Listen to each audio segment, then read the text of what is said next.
une petite chapelle au cœur de la ville. La chapelle de l'Étang est l'un des plus anciens édifices de Bitche. Construite en 1515, la chapelle se situait alors au bord d'un étang, au pied du château, entre les villages de Kaltenhausen et Rohr. Bitche n'existait pas encore. Après la guerre de 30 ans, la chapelle de l'Étang est restaurée et agrandie, d'où cette date de 1698 que l'on peut voir au-dessus de la porte. C'est aussi à ce moment qu'apparaît le nom de Bitche.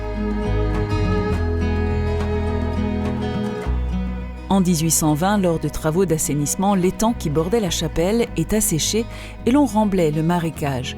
C'est pour ça que la chapelle se trouve en contrebas du niveau de la rue. En 1985 et 86, la chapelle est entièrement restaurée. Les vitraux évoquent les grands moments de la paroisse. De la naissance de la paroisse mère de Schorbach, dont dépendait Bitche, à la création du collège Saint-Augustin, en passant par la fondation de l'abbaye de Sturzelbronn. Plusieurs statues de saints occupent la chapelle, Saint-Antoine de Padoue, Saint-Dominique et Saint-François d'Assise, et au fond l'œuvre maîtresse, la Vierge de Pitié, qui date du XVIIe siècle.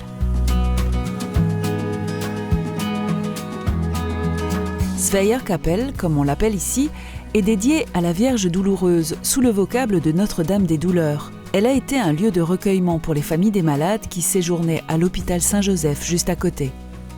Et les victimes du siège de Bitche de l'hiver 44-45, dont on trouve ici la liste, ont été provisoirement enterrées autour d'elle avant d'être déplacées au cimetière municipal.